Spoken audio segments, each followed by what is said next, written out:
시청자 여러분 안녕하십니까? 안녕하세요. 양주 묘양산 한의원 박세현 원장님과 진행하는 내 손은 약손 시작하겠습니다. 안녕하십니까? 네. 안녕하세요. 안녕하세요. 지난해에 이어서 김혜숙님 모셨습니다. 안녕하세요. 안녕하세요. 반갑습니다. 네. 자, 이번 회차의 주제는 북한과 남한 약초의 비교인데 북한에서 약초 장사 오래 하셨잖아요. 네. 약초. 중국에다가 하신 거죠? 네, 중국에다 라진을 걸쳐서 또 무산을 걸쳐서 많이 했어요. 예, 그럼 주문을 받아서 약초를 캐러 가시는 건가요? 아니죠. 약초는 뭐 한 50가지라면 50가지 다 저저마다 캐는 사람도 있어요. 네. 나는 전문 무슨 어미살 뜯는 사람, 나는 전문 환기를 하는 사람, 나는 전문 돌꽃뿌리 하는 사람 전문 있어요. 네. 그 곳에 맞게끔 불러서 또 하는 사람 있고. 그러면 그걸 내가 주문하고 내가 신청하는 게 아니라 그 사람은 그거 팔기를 해서 내가 사는 곳에서 한 20군데서 한다면 20군데 다 돌죠. 네. 다 하면 100원이 비싼데 파느라고. 그러다가는 뭐 걸쳐서 나한테 오면 내가 사고 이러거든요. 예. 이렇게 일종의 이제 수집 동사 그렇죠. 역할을 그렇죠. 하시고 그렇죠. 직접 캐러 다니시기도 뭐 했나요? 한 번도 못 다녔어요. 켈라는. 저는 무지하게 다녔어요. 북한에서요? 김혜숙님 같은 경우에는 어떤 경우가 하면 네. 이렇게 쫄망 이게 아니라 뭐 시오면 시오 몇백 킬로씩, 네, 맞아요. 한기면 한기 몇백 네. 킬로씩, 네. 오미자면 오미자, 삽주면 삽주 네. 이거를 몇백 킬로씩 이렇게 해가지고 그러니까 그 지금으로 보면 제약회사 사장이라고 보시면 돼요. 네. 그런 역할을 하신 거고 그 밑에 이제 개미 역할을 한 거는 저희 같은 사람들이에요. 그러니까 저희는 뭐 시오 1kg에 밀가루 2.5kg 주겠다, 아니면 시오 1kg에 뭐 쌀겠다, 돈으로 400원 준다 그러면 이런 새벽 2시 또는 4시에 일어나가지고 벤또 이렇게 까내밥 하나에다가 구석에다 된장 하나 박아놓고 산에 올라가는 네. 거예요. 그럼 쟁일 시오를 가는데 그걸 젖은 걸 사가는 게 아니라 말려야 돼요. 말려야 되는데 부지거리도 없애야 되고, 부지거리라는 게 이제 썩긴 이런 네. 잔디나 나무 뿌리 같은 게 없애야 되고, 흙이 없어야 되고, 깨끗한 상태에서 이렇게 봐가면서 또 골라요. 그리고 네. 얼마로 400원이라 했지만 와서 딱 보고 상태 안 좋고 제대로 된 관리 안 됐다 그러면 거기서 가격을 확 깎아버리고 예, 건품하거든요. 건품. 네. 가져가고 이렇게 하시는 분들이거든요. 네. 이제 그걸 하신 거고. 그러면 직접 그럼 그 약초가 있다는 걸 어떻게 합니까? 그 처음에는 이제 시오가 뭐라 하게 되면 시오가 뭔지 모르잖아요. 네.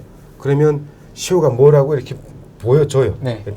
우리가 뿌리. 건품 주거든요. 네. 네. 대가 그리고 말랐을 때, 젖었을 때, 그냥 뿌리가 젖었을 때, 말랐을 때 이렇게 하게 되면 처음에는 이제 그걸 들고 이게 시오랑 비슷한 게 이제 개시오라고 있는데 그 크거든요. 네. 상당히 헷갈려요. 그래서 막 처음에 뜯어다가 이제 거기서 선별하고 이건 시오다 아니다 해서 한두 번 보다 보면 그럼 산에만 가면 그 뭐 강아지 눈에 뭐만 보인다고 그냥 시오만 보이는 거예요. 야, 그게 안 될 것 같은데 되는군요. 네. 그러니까 제가 막 길거리 다니다 보면은 네. 다른 사람들은 못 보는 건 저만 보는데 그게 뭔가 하면 한의원만 보여요. 희한하게 어디가 가면 한의원만 보여서 저기 어디 한의원이 있네 이렇게 얘기하잖아요. 그러면 옆에 있는 사람들이 어디 막 그러잖아요. 네. 저기도 있네. 어디에 어디야? 못 찾아요. 예. 내 눈에는 그냥 한의원만 보여서 야. 저기는 2층 1층 저기 엘리베이터 있는 건물 없는 건물 저기는 평수 몇 평이었다 뭐 이런 거 이렇게 그 임대료 얼마고 그다음 진료 과목이 뭐뭐 있었네. 네. 그러니까 가정의학과도 아니고 정형외과도 아니고 내과 치과 뭐 이런 것도 아닌데 유일하게 들어오는 게 한의원만. 한의원만. 야. 그러니까 시오를 이렇게 캐다 보면 네. 시오를 캐려고 해가지고 몇 번 캔 사람은 산에 가서 그렇게 많은 풀 중에 딱딱 시오만 보여요. 이렇게 시오만. 딱 집중해가지고 그거 딱딱 꽂혀요 시오만. 네, 그렇다 하더라고요. 예. 네. 건품하실 때는 어떤 게 제일 중요합니까? 건품은 우선 잘 말아야 돼요. 마르지 않고 그 집에 포장해 뒀다가는 이렇게 곰탱이 쓸고 네, 곰탱이 쓸면 또 썩거든요. 맞아요. 약초 진짜 썩어요. 네. 정말 약초는 벌레 건품. 끼고. 예.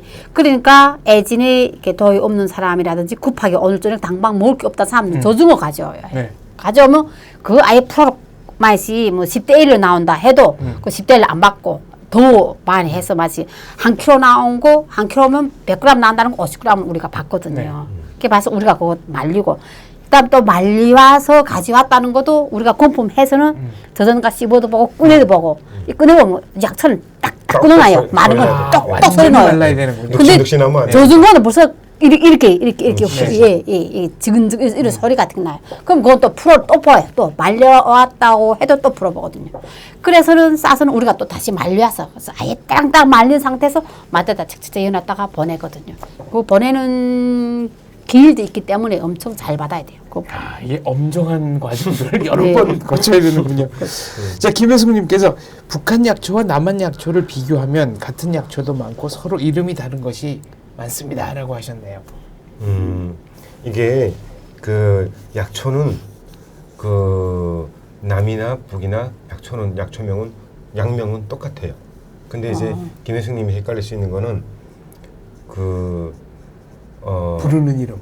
부르는 이름. 아까 제가 뭐라 그랬죠? 영사. 영산? 예, 영사. 영사. 영사를 한국에서는 주사라고 이렇게 하잖아요. 네. 근데 영사도 그 북한말로 주사 치고 가로 치고 영사 이렇게 돼 있어요. 네. 그러니까 이제 그 주사라고도 하고 영사라고도 하는데 이제 한국에서는 주사라고 많이 얘기하죠. 주사. 근데 양명은 남북이 똑같아요. 똑같고 그리고 뭐 이제 그 헷갈리는 게 이제 갈근이라 그러면 네. 이 민간에서 부르는 거는 칠기라 그러고 양명으로 부를 때는 갈근이라 그러는 거예요. 그리고 도라지도 양명으로 부를 때는 길경이라 그러고 그냥 우리가 이제 그 하명으로 부를 땐 도라지. 그다음에 도덕도 예. 그 양명으로 부를 땐 사삼. 그다음에 일반 그 네. 그걸로 부를 땐 이제 도덕. 도덕 이렇게 하잖아요. 근데 양명은 남이나 북이나 똑같습니다. 그 백출도 북한에서 부르는 백출도 여기서 백출이라 백출이라고 해요. 그러죠. 그래서 아. 이 삽주라고 이렇게 잘하면 네. 이렇게 풀 바로 밑에 달린 거 이제 백출이라고 그러고 그 창출이라고 그러고 창출 그 위에, 밑에 예. 창출 밑에 머리칼처럼 가는 이런 게 있거든요. 그걸 따라서 한 50cm에서 1m 정도 파게 되면 감자 같은 것들이 이렇게 네, 매달려 예. 있어요. 그걸 이제 백출이라고 백출이라. 그래요. 예, 맞아요. 백출이라고 근데 해서 여기서도 그렇게 불러요? 네, 백출이라고 그래요. 아. 그래서 양명은 남한이나 북한이나 따로 만들었던 게 아니고 이제 그 번초강몽이라고 하는 중국에 이제 그걸 받아가지고 쓰기 때문에 똑같이 씁니다. 그러니까 우리 데서 민들레 있잖아요. 네. 민들레도 여기서도 민들레라 하고. 민들레는 이제 우리가 부르는 이름이 민들레고 양명은 포공룡이라고 부르죠. 포공룡이라고. 근데 우리는 그냥 민들레라고 그러고 민들레는 이제 그냥 민들레 요걸 양명으로 부를 때 약초명으로 부를 때는 포공룡. 포공룡. 예, 이렇게. 제가 안 그래도 아니 민들레 같이 하늘하늘한 꽃에 무슨 약성이 있겠냐라고 여쭤봤더니 양의학 선생님께서 저한테 일러주셨습니다. 이제 동물 같으면은 다른 짐승이나 위험 상황이 닥쳤을 때 도망가면 되잖아요. 근데 식물은 도망을 못 가기 때문에 벌레나 뭐 동물이 왔을 때 방어하기 위한 이 자체 방어 물질 이거를 생산할 수밖에 없다. 그리고 이거를 많이 생산하는 식물이 이제 약초다 이렇게 설명을 해주시더라고요. 그분 어떻게 한의사도 아닌데 그렇게 글쎄요 한의학에 관심이 많으신 분이어서. 네. 맞습니다. 그래서 그게 독인데 사람 몸에 들어오면 이제 약성이 되는 거다. 강한 물질이기 때문에 이제 이렇게 설명을 해주시더라고요. 맞아요. 그래서 하늘하늘한 것일수록 오히려 약성이 더 좋을 수도 있다. 이제 이런 말씀이셨습니다. 그래서 대표님이 쓰시는 세신이라는 약초가 있어요. 네. 네, 근데 재신 있어요. 그 가는 머리카락처럼 정말 머리카락처럼 가늘어요. 그게 여기 무슨 약효가 나타나겠나 네. 싶을 때 그게 이렇게 대표님 머리카락처럼 꽉꽉한 멧돼지 털처럼 만들어지는 거예요. 근데 그 가는 것이 땅에 박혔을 때는 이 잡아 뽑으면 뜯기면 뜯겼지 뿌리가 뽑히지 않거든요. 그 약초가. 이게 또, 그렇게 네. 이렇게 박혀 있으면 뽑기 힘들 정도의 가는 머리칼처럼 가는 뿌리들이 네. 그렇게 꽉 박혀가지고 뽑으면 뿌리가 잘려서 뜯겨서 나올지라도 잡아당기면 뽑히지가 않은 거예요. 그래서 그런 것들이 이제 아까 얘기했잖아요. 뭐 눈이 나쁘면 눈에 네. 좋은 거, 뭐 다리 나쁘면 다리. 네. 이런 것처럼 그 약초에 끈질긴 그 이렇게 박혀 있는 이런 성질들이 사람한테도 똑같이 적용됐을 때 모발을 튼튼하게 그리고 이렇게 잘 뽑히지 않게끔 해주는 성질은 몸에도 똑같이 적용되는 거죠. 난 약초는 많이 만져봤고 많이 했는데 그렇게 캐기 힘든 줄은 몰랐어요. 예. 김혜숙님께서 추운 지방에서 나오는 약초가 여기는 없는 것 같아요라고 하셨는데 혹시 북에는 있는데 이제 남쪽에는 없거나 남에는 있는데 북에는 없거나 그런 약초가 있습니까? 지금은 워낙에 전 세계적으로 이제 그 수출로 다 이렇게 유통이 되고 하다 보니까 사실 북한도 한국의 약초 중에 북한산이 없어요. 왜 그럴까요? 그 무슨 소리예요? 북한산이라는 건 북한에서 생산된 약초가 없다고. 이 한국이 네. 지금 수입이 안 되기 때문에 그런 거 아니에요? 수입 엄청 많이 되는데요. 그게 다 중국산으로 넘어와요. 그 맞아요, 아. 맞아요, 예, 맞아요. 그 백출이 이제 그 중국산이라고 써 있고 환기도 중국산이라고 써 있고 하는데 그게 백출 다 북한산입니다. 맞습니다. 북한산이고 예, 맞아요. 창출도 여기 중국산이라고 써 있는 그 창출도 다 북한산입니다. 저는 백출을 워낙에 많이 캐봐가지고 이 한국에서의 백출은 이렇게 작아요. 메추리알 해요. 네. 근데 북한 백출은 아까 이렇게 말씀하신 커요. 감자처럼. 네. 예, 감자처럼 커요. 예, 그게 다 이제 북한산이 이제 중국으로 팔려와서 중국에서 좀 더 이렇게 붙어가지고 좀 비싸게 해가지고 이제 중국산으로 넘어와요. 그래서 지금은 추운 지방에 있는 거라든지 더운 지방에 있는 거라든지 이런 것들이 없는 건 거의 없이 다 소통돼요. 산조임 같은 경우도 사실 우리나라에서는 안 자라거든요. 이건 정말 열대지방에서만 자라는 뭐 베트남, 미얀마 이런 데서만 네. 자라는 건데 그거 다 수출돼서 들어오더라고요. 무명천 못 봤죠, 원장님. 원장님도 여기 오신 길하고 무명천 나오는 길하고 안 맞거든요. 그렇겠죠. 예, 그 무명천 최근에 나오는 거거든요. 그래도 구하자 그러면 다 들어와요. 무명천도. 네, 근데 이제 단지 구할 수 없는 약초들은 이제 코뿔소 같이 그건 국제적으로 있는 코뿔소풀 네. 서각이라든지 코뿔소풀을 이제 서각이라고 그래요. 이제 혀를 서늘하게 해주고 지혈 효과가 탁월한 효능을 갖고 있는데 이 서각이라고 그러거든요. 근데 이런 보호동물, 네. 그다음에 해구신처럼, 네. 그리고 이제 뭐 웅담처럼, 그다음에 호골이라는 건 호랑이 뼈, 호랑이, 네. 네. 이런 관절에는 이제 호골만큼 좋은 게 없죠.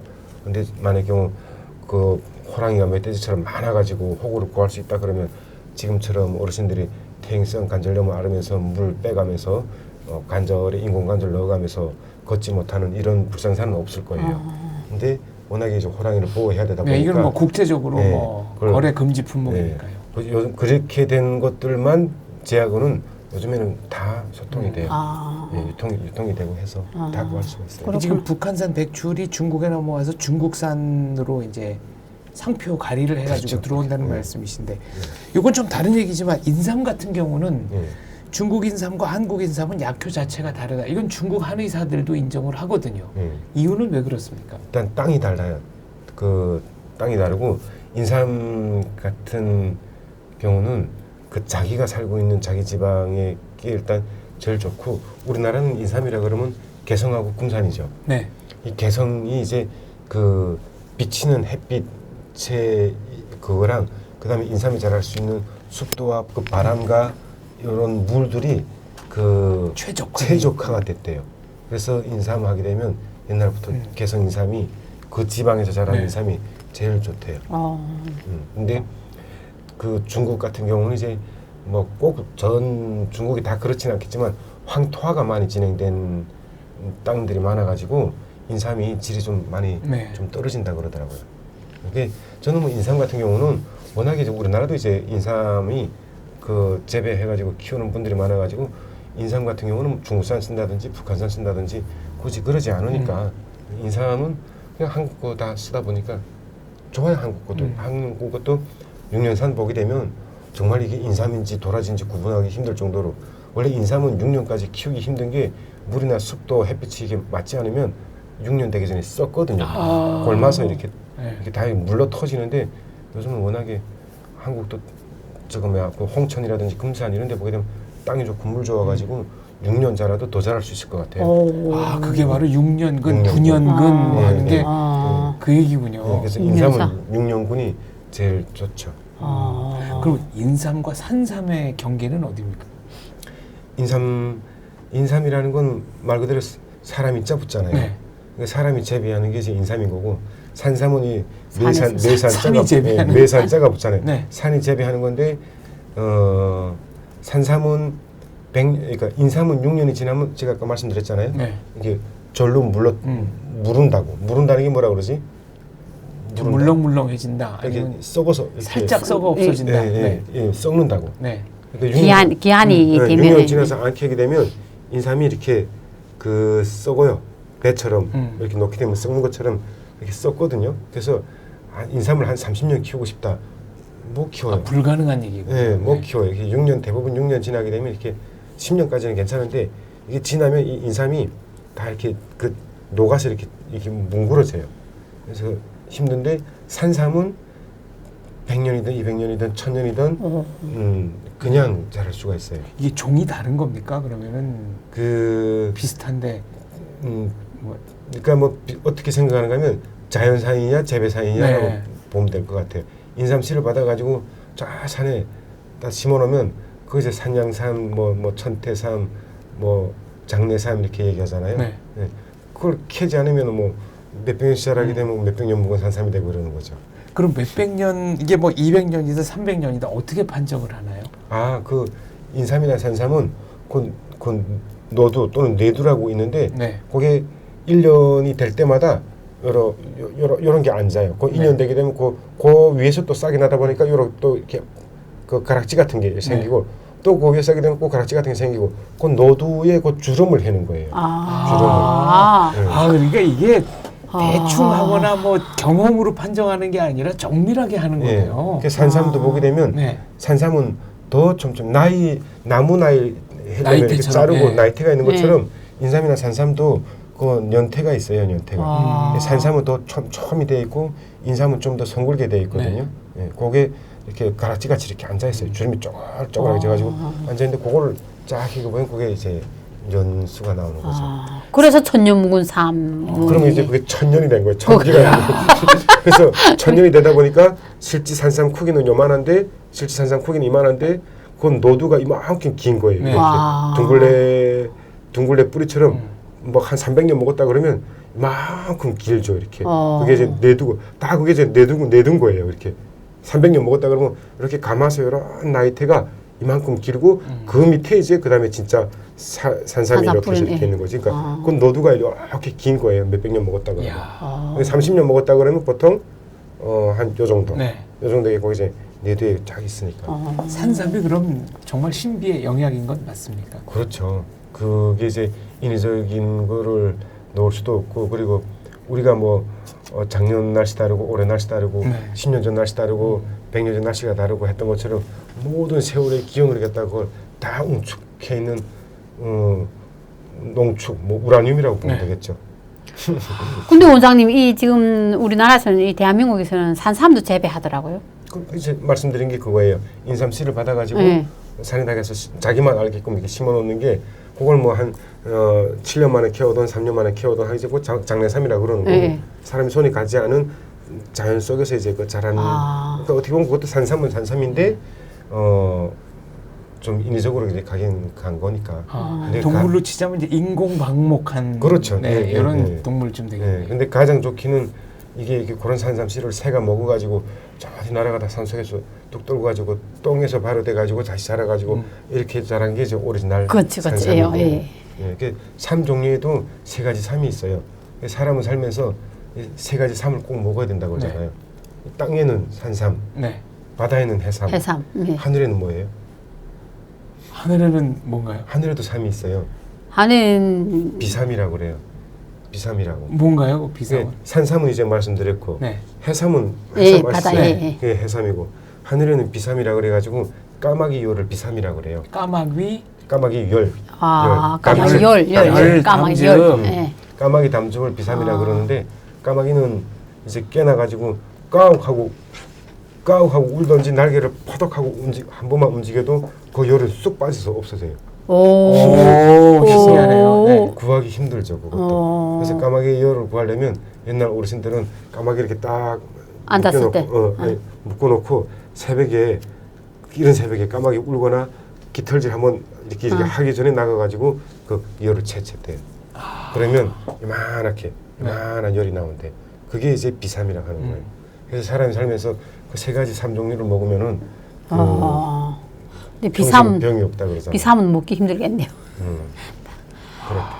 오늘 새로운 거 배웠습니다. 근데 그 북한의 그 김영지 그 유언 있잖아요. 김일성 너는 성주야 너는 어릴 때 까마귀가 떨고 논 그 아예 자연 산삼을 먹어서 80까지 문제 없이 살 거다. 80 지나서 네 앞을 가로막는 짐승들 주의해라. 뭐 이런 유언 보셨어요, 원장님? 못 봤어요. 전 봤어요. 그래요? 네, 그런 유언이 있더라고요. 그래서 80까지는 아름 없이 나가는데 80 지나서 네 앞에 가로놓인 짐승들이 네 앞에 가는 길에 막으면 그 길을 가지 말고 돌아서거라. 이런 유언이 있더라고요. 내 눈을 유언 읽어봤는데 진짜 김일성은 산삼 먹었을까요? 먹었겠죠. 김일성이 그 제가 항일혁명 20년에 보게 되면 그 대원들이겠다가 무슨 300년 묵은 산삼 가지고 와서 막 이랬겠다는데 김일성이가 그거 보고 저 마을에 농부가 알는데 산삼이 필요하다 가지고 그 할아버지한테 갖다 줬는데 그 할아버지가 고맙다 해가지고 수박밭을 통째로 갖다가 항일혁명 대원들한테 바쳤다고 막 이런 책도 있고 그런 책도 있어요. 그런 식의 선전전을 하는 네. 근데 제가 봤을 때는 아마 그 농부가 무슨 이런 꼬다리 하나 먹었겠지. 나머지가 다 김일성이 먹지 않았을까요? 그러니까 그럴 수도 그게 더 있겠지. 상식에 부합하는 거네. 약초 얘기가 나왔는데 약초 쓰시죠? 예. 이거 직접 구입하시나요? 약초는 그 가끔 어떤 분들이 오셔가지고 네, 이거 내가 캔 건데 봐달라. 내가 캔 네. 거라든지 내가 재배한 거라든지 네. 내가 이렇게 가서 직접 캔 거라든지 그다음 또 내가 뭐 러시아 가서 뭐 직접 가져왔다든지 막 이러는데 정말 난감할 때가 되게 많아요. 약초는 그 대한민국 어느 한의원도 다 똑같겠지만은 한의원들에서 약초 직접 구입은 못합니다. 하고 싶어도 법적으로 안 됩니까? 법적으로도 안 돼요. 네. 이 약초라는 거는 그 식약청에서 그 등록을 딱 돼가지고 식약청에서 검사를 받아가지고 검사 인증이 된 검필이라고 된 도장이 찍혔을 때 약초로 구분되는 거고 그 이상의 그 전의 것은 약초라고 하는 게 아니라 식품에 들어가는 거예요. 그러니까 내가 한 개를 켜서 약초다. 용지버섯 약초 맞죠? 맞아요. 백출 약초 맞아요. 이걸 갖다가 막 이렇게 자기가 먹는 거는 이제 그냥 건강식품이라고 보시면 되는 거고 약초라고 얘기하는 거는 그 의료법에서 식약청에서 검사를 해가지고 그 기준을 통과했을 때 약초라는 정식명이 주어져 가지고 제약회사를 통해서 영민약사든 한중제약이 되는 제약사를 통해 가지고 딱 나와 가지고 사업자와 사업자의 거래 나중에 이제 이걸 드신 국민들이 건강상의 위해라든가 이런 게 발생했을 때 모든 손해배상의 이런 거를 그 체계적으로 잡혀 있고 이런 거 했을 때가 이제 약초라고 하는 거고 개인적으로 그래 물론 귀한 거 알아요. 근데 이거 좀 사주세요. 이거 필요하지 않냐 하는데 사실 필요해요. 필요하지만 쓸 수가 없어요. 아 그렇게는 거래를 할 수 없고 어느 한의원에 다 같아요? 네. 똑같습니다. 와 상상 초월하네. 난 그렇게 생각 안 하고 원장님이 한의원이잖아요. 그러면 원장님이 가서 난 이런 약초가 필요하다 사가지고 와서 제조하는가 했는데 그거 아니네. 네. 그러면 만약에 그렇게 그 나라에서 그렇게 정해졌잖아요. 그럼 거기서 원장님이 필요한 약초가 다 있어요? 다 있죠. 그럼 왜 어떻게 그렇게 다 있어요? 제약회사니까 회사 가게 되면 없는 게 고양이 뿔 빼고 없어요. 고양이 뿔 빼고 다 있어요. 제약회사가 없으면 대한민국 한의원들이 어떻게 돌아가요? 와 그렇게 됐네 여기는 책에. 우리 북한 아니잖아요. 아니죠. 그래서 가끔 어떤 분들이 러시아에서 오셔가지고 막 녹용 통째로 갖고 와가지고 이거 이거 비싸게 주고 사는데 이렇게 저렴하게 좀 사서 환자들한테 써라 할 수가 있겠지만 그런 녹용 뿔도 식약청에 걸쳐가지고 이게 중금속 함량이 얼마인지 그다음에 이게 약초로 쓸 수 있는 이걸 범위가 넘치나는 건 아닌지 그런데 또 모자라는 건 아닌지 이런 거 검사 받아가지고 그것도 다 쪼개가지고 성분 검사를 해서 녹용도 분골 있고 상대, 중대, 하대가 있어요. 그걸 구별하러 시켜가지고 여기까지는 분골, 여기까지는 상대. 근데 상대를 갖다가 이거 분골이라고 속인다든가 이렇게 되면 그에 대한 책임들이 다 따르게끔 돼 있어요. 네. 그래서 이걸 이렇게 해가지고 식약청 검사 필증이 딱 박혀야지만이 약초로 인정받는 거예요. 와. 그래서 그게 아닌 거를 한의원에서 많은 경우에 썼다. 뭐 건강식품 같은 거 약초명으로 갖다가 등록되게 되면 아무래도 가격 면에서는 더 비싸겠죠. 네. 근데 건강식품이라고 해서 이거 좀 싸겠죠. 이런 거 쓰다 걸렸을 때는 그 병원 문 닫아야입니다. 와. 그러니까 요즘은 아주 옛날 소설에 나오는 것처럼 뭐 구중급fu 직접 말리고 약재 썰고 이런 거는 이제 없는 거군요. 없죠. 네. 그 대신에 이 절차가 굉장히 엄정해져서 네, 사고가 나거나 뭐 약효가 떨어지거나 이럴 일은 없는 없습니다. 거네요. 그러니까 지금 원장님이랑은 이 한의원 그러니까 의사분들은 가서 어떤 걸 요구해서 어떻게 제조해서 어떻게 환자한테 맞게끔 하는가 하는 게 중요하지. 그런 약재는 다 있다고. 다 있어요. 와 몰랐어. 정말 몰랐어요. 네, 나는. 굉장히 체계적으로 이제 관리가 잘 되어 있습니다. 와. 자, 최근에는 아무래도 공중보건, 공공위생 문제에 관심이 많으실 텐데 일단 어떻게 하는 게 좋습니까? 공공위생이요? 네. 이제 뭐 감염, 전염병에 감염이 되지 않거나 또 좀 조심을 하는 방법, 특별히 권하시는 방법 있나요? 술 많이 먹어야죠. 근거가 있습니까? 웃자고 너무 네. 분위기가 너무 심각해서 알겠습니다. 네. 예, 잠깐 웃자고 말씀드린 거고 공공위생이라는 거 일단 그 여러 명이 같이 지키는 게 이제 중요하겠지만 네. 내 개인부터가 지켜가는 게 공공위생에 이제 많이 도움이 되는 거니까 네. 일단 나부터 깨끗해야 됩니다. 내 몸이 청결해야 되고 예. 그래서 내 몸이 지저분하고 내 몸이 병균이 있고 내가 감염자인데 아무리 공공시설이 잘 돼 있고 주거 환경이 깨끗한 데 가 있는다고 해서 그게 희석이 되거나 정화가 되거나 그러진 않거든요. 나 하나로 인해서 다른 사람들한테 또 다른 전염과 감염을 일으킬 수 있기 때문에 네. 다른 사람이 지저분하거나 더럽거나 안 씻고 다니는 거 신경 쓰지 마시고 내 몸이 청결을 유지하면서 네. 다니는 게 제일 복원이 아닐까요?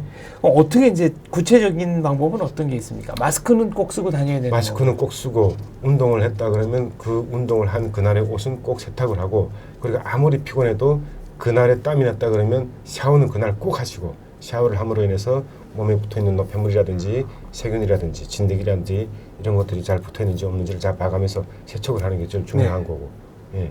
그런 것들이 중요하고 감기 같은 거 조금 열난다든가 하게 되면 뭐 집에서 옛날에 타놨던 해열제 특히 어르신들 그런 거 많죠. 예전에 그 해열제 타는 거 그거 어디 갔니 막 찾다가 막 그것도 쓰고 하시는데 네. 이게 음식도 유통기한이 있겠지만 약에도 유통기한이 있습니다. 아. 약도 발효나 화학성분에 의해서 기간이 지나면 쉽게 변질되기 때문에 지금 열나는 게 옛날에 열나는 증상하고 똑같다고 해가지고 예전에 타놓은 약 유통기한 지난 거고 꺼내가지고 찾아서 막 드시고 이러시면 안 돼요. 네. 가끔 어떤 할머니들 보게 되면 비닐봉지 하나 갖고 와가지고 여기 보게 되면 어느 곳이 조그만 쪽에 탄 약부터 해서 다 있더라고요. 이건 감기약이고 이건 뭐 설사약이고 이건 기침약이고 한데 이거 좀 오래되긴 했는데 원장 이건 먹어도 되나 하고 6, 7년 전 거 막 10년 전 거 갖고 오셔서 물어보시는 거예요. 이건 먹어도 되나 하고 갔는데 그까지 다 확 가지고 쓸데놓고 안 되고 보내고 막 난리 치시는데 절대 그런 약을 혼자서 몇 년 전 거르겠다 두고 이렇게 드시면 안 되고 아깝다 생각하시고. 예. 네. 그리고 또 가끔 어떤 분들은 내가 열나서 탄 약이니까 열나는 것 같은데 이거 좀 먹어 해가지고 이렇게 주시거나 이러시면 안 됩니다. 네. 예. 그 열나는 것도 열나는 거에 따라서 그 연령에 따라서 그 어머님이 혈압약을 드시냐 당뇨약을 드시냐 고지혈증약 드시냐 심근경색약을 드시냐 다 여쭤보고 그에 맞는 처방이 이루어진 약이기 때문에 같은 열난다 해가지고 이거 내가 가서 저 병원 가서 처방 받은 건데 자기도 열나니까 이거 하나 먹어 이렇게 해서 나눠 드신다든지 이러시면 안 됩니다. 약은 나눠 먹는 게 아니라. 그럼요. 옛날부터 원래 약은 그래서 약은 나눠 먹는 게 아니다 이런 말이 나온 거죠. 해열제 말씀하셨는데 집에서는 자녀분들 아플 때 항생제를 먹이는 게 아니고 등에다가 술 같은 거 발라주신다면서요? 저는 그러니까 애들은 일단 소양지체라 그래가지고 애들은 대부분 아프면 열로 아파요. 네. 네. 어른들은 가끔 아플 때 막 몸이 얼음장처럼 막 차가워지고 이럴 때가 있는데 애들은 몸이 얼음장처럼 차가워진다든가 이런 건 거의 없어요. 거의가 없는 게 아니라 없어요. 애들은 소화가 안 되던 머리가 아프던 감기가 걸리던 아무튼 뭐 발목을 뼈던 뭐 하든지가 장염에 걸려도 다 열로 나거든요. 워낙에 소양지체 조금 할 때는 이제 열로 찬 체질이다 보니까 근데 저 같은 경우에는 해열제 먹이고도 특히 밤에 잘 때 열이 많이 나거든요. 네. 열이 난다 그러면 그 애를 이렇게 상에 이렇게 벗겨놓고 이렇게 안고 손이나 또는 이제 가재청 같은데 알코올 묻혀가지고 알코올 등에다 이렇게 쑥쑥 이렇게 발라줬어요. 그리고 알코올 따스하게 하나요? 좀 알코올은 이제 시원하게. 미지근하게 시원하게 차게. 알코올은 이제 알코올은 이 손에다 대고 이렇게 불면 휘발성이 강해가지고 금방 또 이렇게 없어지고 해요. 네. 근데 이제 이 몸에다 이렇게 발랐을 때 몸에서 나는 체열을 갖다가 같이 감아져가지고 휘발 날아가는 거예요. 그래서 금세 서늘해지고 시원해지고 열 빼는 데는 알코올이 많이 도움이 돼요. 그러니까 지금 흔히 지금 먹는 이렇게 이 자미술이라든지 이런 뭐 소주라든가 예, 소주. 무슨 처음처럼 예, 뭐 처음처럼 프레시. 그거 발라서도 괜찮다. 예, 예, 예. 예. 아. 그러면 그 휘발성이 알코올의 휘발성이 있기 때문에 네. 열을 금방 쏙 뺏어가요. 아. 그래서 시원하게 잘 자요. 아, 술을 마시는 것뿐 아니라 이런 용도로도 활용할 수 있는 거군요. 그렇게 썼었죠. 아까 이제 샤워 말씀하셨는데 네. 많은 남성분들 특히 젊은 남자들 이렇게 머리를 감고 바로 말리는 게 아니라 그냥 젖은 채로 돌아다니시는 분들이 많습니다. 네. 이게 생각보다 별로 안 좋다면서요. 머리를 이렇게 감고 수건으로 아무리 몇 번 털고 막 이렇게 해도 모근 쪽에는 다 수분이 묻어 있어요. 네. 근데 쉽게 얘기하면 그 몸이 축축한 상태에서 그러니까 이 수분이 막 낀 데서 내가 자는 거하고 똑같은 거예요. 이 모근이. 네. 여기서 이 머리는 머리 감았다 그러면 여성분들도 그렇고 남성분들도 그렇고 특히 여성분들 같은 경우는 머리가 길어요. 이 끝만 말리지 말고 이 머리 모근 속을 이렇게 말려서 해야 돼요. 네. 남자분들도 머리 짭딱해서 머리 감고 제가 가끔 이제 머리 감고 막 이렇게 드라이 하잖아요. 그래서 야 머리가 짧은데 그럼 말릴 게 어디 있냐 막 네. 그러는데 모근을 말려줘야 됩니다. 모근이 이렇게 축축하거나 습한 데 있으면 모근들이 다 약해져요. 네. 그러니까 쉽게 얘기하면 이 나무 뿌리도 이 땅이 이렇게 젖어가지고 녹신녹신한 땅에 있는 그 풀은 잡아당기면 쑥 뽑히고 뽀석뽀석해가지고 땅땅한 땅에서 이렇게 마른 땅에 풀은 잡아 뽑으면 뜯기거든요. 그것처럼 모근도 습하고 축축하게 되면 약해져가지고 금방 탈모가 돼요. 네. 예. 대표님도 머리 꼭 잘 말리셔야 돼요. 알겠습니다. 끝까지 잘 말리겠습니다. 네. 모근을 말려주는 게 정말 중요해요. 머리 끝이 아니라 모근을 말려주는 네. 게. 그렇게 해서 건강한 모발을 네. 유지하는 데는 모근이 튼튼해야 돼요. 모근이. 그래서 그 머리를 꼭 말려주시는 게 중요하고 그리고 또 샤워할 때 중요한 거는 막 때타올 같은 거에다가 막 이렇게 막 미는 분들이 있어요. 물론 건강한 피부, 타고난 피부, 원래 뭐 철벽 같은 피부는 상관없겠지만 대부분 피부들은 그렇게 때타올 같은 거 막 문대고 이러면 피부가 많이 상해요. 네. 그 애기들은 다 이제 애기들 키워보셨겠지만 애기들 키워보신 지 오래돼가지고 잊어먹으셨으나 애기들은 2, 3일만 안 씻겨도 몸에서 무슨 냄새 나요? 시큼한 냄새. 네. 시큼시큼한 냄새가 나죠. 이게 사람이 특히 동양인들은 이 4살이 지나면 몸속에서 우리가 체외로 배출되는 이 산성이거든요. 그 식초 냄새, 시큼시큼한 냄새. 그 산성이 많이 없어져요.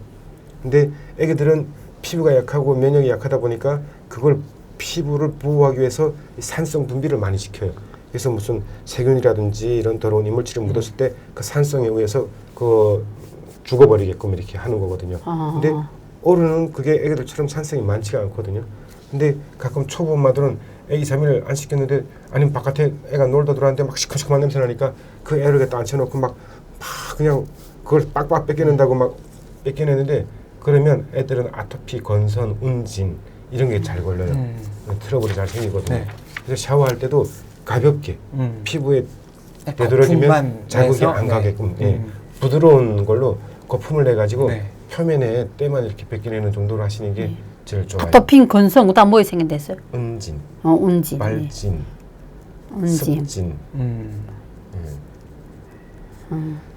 최근에는 이제 손 씻기가 상당히 생활화돼서 거의 모든 분들이 뭐 집에서도 씻으시고 바깥에서도 이제 자주 손을 씻으시는데 손 씻는 데는 어떤 특별한 요령이나 좋은 방법 같은 게 있습니까?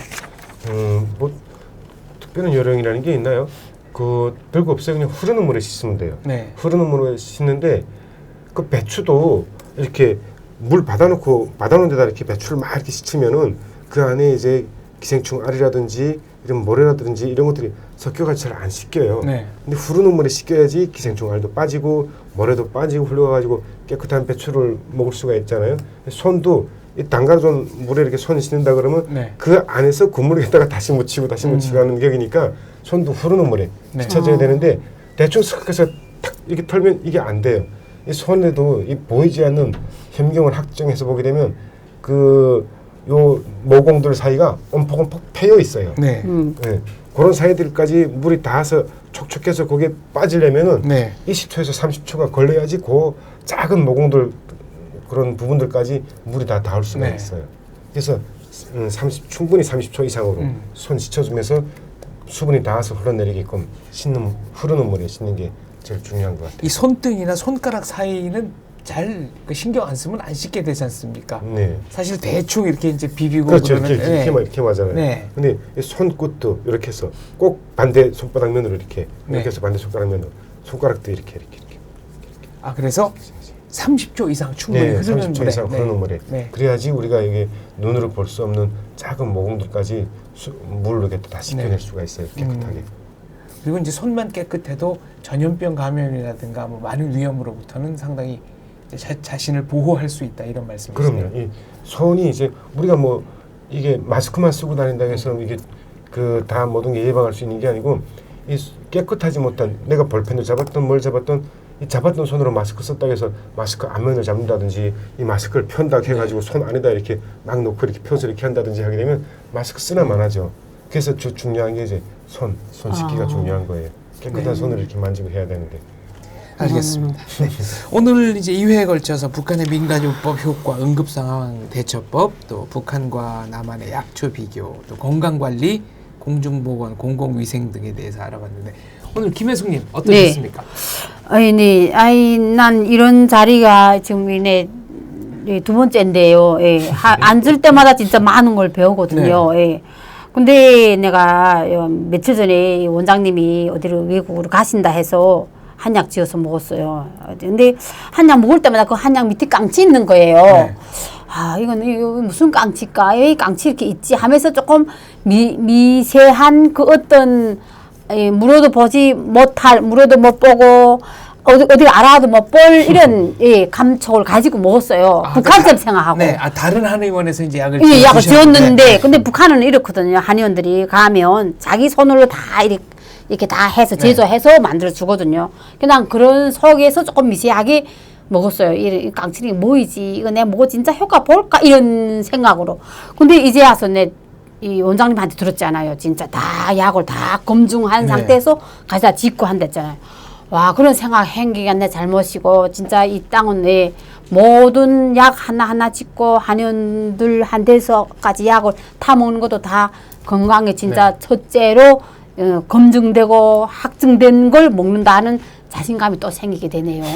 그렇군요. 네. 그것만 해도 많이 또 달라졌습니다. 저 어려서만 해도 한의원 가면 약재를 주고 집에서 약탕기에다가 직접 끓여 먹었거든요. 네, 첩으로 이렇게 져서 가지고 가서 이렇게 약한 첩 tuktuk해서 그래서 재탕 뭐 맞아요. 한국 영화도 있어요. 그리고 이게 뚝뚝뚝뚝 이게 약을 이렇게 뚝뚝뚝뚝 이렇게 잘라서 약도 잘라서 이렇게 짜서 이렇게 막 짜가지고 먹기도 그러니까 난 한의원 선생님들이 다 만들어 주는 거 했어요.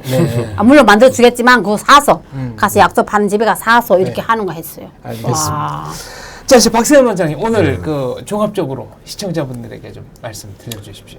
뭐 매번 올 적마다 드리는 말씀이지만 자기 건강은 자기가 지키는 게 제일 중요하고요. 그리고 지금 이제 코로나19가 뭐 단기간에 끝나지 않고 이 병이라는 거는 이 지속돼서 발견돼서 회복되기까지는 상당한 시일이 걸리는 거니까 많이 힘드시고 여러 어려움도 있겠지만 조바심 내지 마시고 건강 관리에 항상 유의하시고 그렇게 하시면서 건강한 삶을 이어갔으면 좋겠습니다. 그리고 여기 베나TV에도 많은 시청과 후원도 아낌없이 해주시길 바라시고 앞으로도 꾸준히 많은 시청과 애정을 가져주셨으면 좋겠습니다. 감사합니다.